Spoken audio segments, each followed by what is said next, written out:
All right, evening everyone. Right now, I'm just going to do a quick answer to one of my subscribers. They had a quick question on one of my videos regarding the Angels of Wrath book that I did a review on a couple days ago. And I just want to go ahead and follow up with this for them. And they asked a question regarding reading the Hebrew counterclockwise. I'm assuming there's an English translation. Many thanks.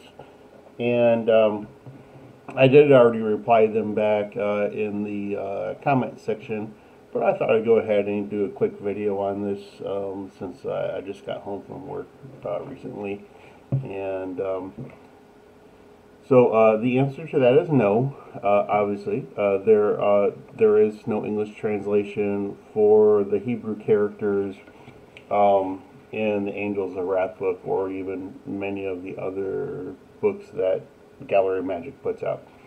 But regarding that sigil, this particular one, and I will say right now that all these sigils are read a little bit differently. In this one, you're starting in the counterclockwise and going around and whatnot. But all these sigils, some of them look a little bit different.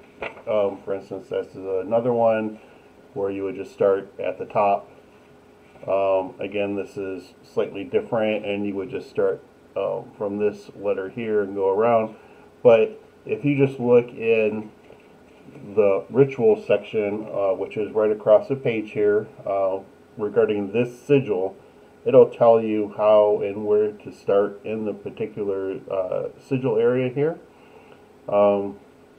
And again, when you read this, you are going from right to left because that's the way Hebrew is read. Okay. The other thing you don't need to do is you don't need to be turning your book, in order to look at all the letters. Just keep the book in front of you and read it, or I should say just scan the letters is what you're really doing. As long as you're taking in each Hebrew letter and you're noticing the different shape of each letter as you go around, that's fine. Again, you're just scanning at it and looking at it. You don't need to physically read it. You don't need to know what it says. The sigil works on your subconscious mind. So as you look at it and you take in each letter and you go through all the movements, it's being absorbed through your subconscious mind, and that's where a lot of that effect and magic is going to happen, and your subconscious mind is going to produce or look to manifest that. Okay, just kind of like law of attraction, basically is the same process here. Okay, so you don't need to be turning the book around. Just keep it straight and look at it. Even if the character is turned upside down or whatnot, it doesn't matter. Just keep following around. Also, really quick, when you get to the point that you make your request to the angel that oversees that ritual, make sure you keep that sigil in front of you. Okay, and when you speak that request, you're looking at the sigil, and you state your intent, why you need them to assist you, and know that they're assisting you. Okay, kind of feel that and know that, and then of course go ahead and close out the ritual. You change your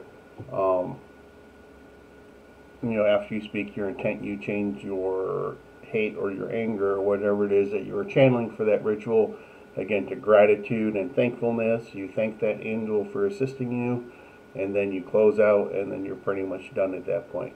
But everything is really laid out, and all the rituals there, they'll give you a short description, why you want, why you might use a ritual, and maybe even give you some examples. I do know that they give examples throughout the, at the beginning of the book, about using certain rituals.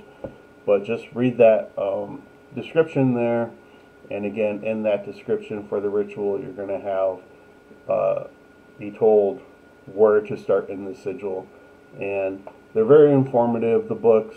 so they try not to leave too much out there.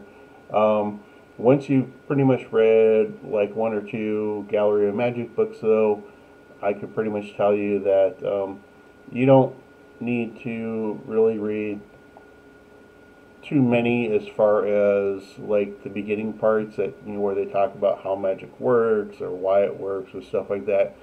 After you've read a couple of them,